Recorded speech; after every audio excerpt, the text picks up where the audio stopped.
Alright, so in today's video, we're going to be going over some undefeated fighters that will lose their O in 2025. I will have an honorable mentions list towards the end of the video, but with that being said, let's just hop right into it. Starting off with the first undefeated fighter that I think will lose their O in 2025, Shavkat Rakhmonov. And I know a lot of people saw his performance in the Ian Gary fight, and they kind of hopped off the bandwagon a little bit. To be fair, it was on short notice, so I'll give him that, but Shavkat's takedown defense wasn't looking the greatest, especially after having a full camp training for the best wrestler in the division, Belal Muhammad, but then he's getting taken down by Ian Gary and getting put in dangerous positions on the ground. Another thing that I noticed in that fight, I actually went to go watch the event live in Las Vegas. Shavkat was fighting at a much slower pace than he normally does, and if you're going to be fighting Belal Muhammad, you have to be in his face 24/7, pressing the action. I also think Belal is physically stronger than Shavkat, and I think this is an important point to bring up because a lot of Shavkat's game is clinch and trying to trip you up against the fence, as shown in the Ian Gary fight. That's definitely one of his strengths. But if he wasn't able to do it well against Gary, I don't think he'll be able to do it well against Belal Muhammad. Moving on to the second fighter that will lose their O in 2025, I'm gonna have to go with Jon Jones. I know that Dana just recently came out and said that Jones versus Aspinall is 100% happening in 2025. And honestly, I was pretty shocked to hear Dana say that because I know prior to the Stipe fight, Jones and Dana had their little fling, and Dana couldn't stop bringing up Jones in every single sentence,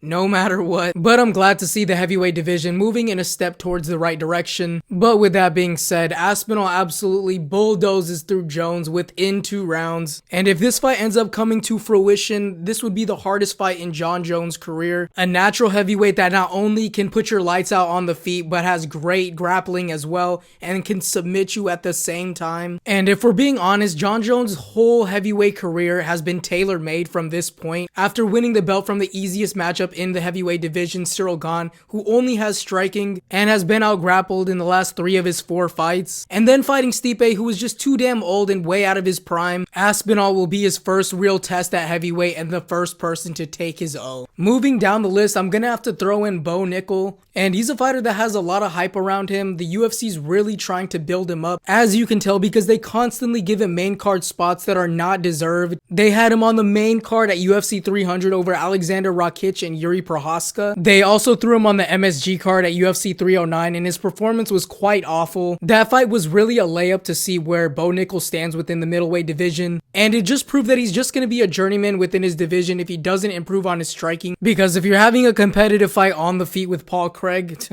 good luck. At number 4, this is probably the fighter that would make the most sense being on this list, and that's Movsar Evloev. I am almost 100% confident that he will lose in the year of 2025. After having a competitive fight with Aljamain Sterling at UFC 310, he's probably going to be looking to fight up in the rankings, and there's just absolute killers in the featherweight division. Movsar Evloev is ranked number 4. Ahead of him is Diego Lopez, Max Holloway, Alexander Volkanovski, and the champion is Ilia Topuria. And I don't like his odds against any of these fighters. He already had a competitive fight against Diego Lopez, and I believe every time those two fight, it'll be a coin flip, 50-50. Max Holloway has already announced that he's moving up, so he's out of the picture, and both Topuria and Volk steamroll Movsar. There's no area in MMA where Evloev will outskill Volkanovski or Topuria. The only thing that he's better than both of those fighters at is making the fight go to a decision. But one thing I do respect about Evloev is that he's willing to fight anyone. Following his Aljamain Sterling win, he said something along the lines of, "I'll fight 100 more times if it means I can get to the title." And even if he's not the most entertaining fighter, I can definitely respect the mindset. But that's gonna be all I have for you guys today. Let me know what undefeated fighter you think will be defeated in the year of 2025 down in the comment section below.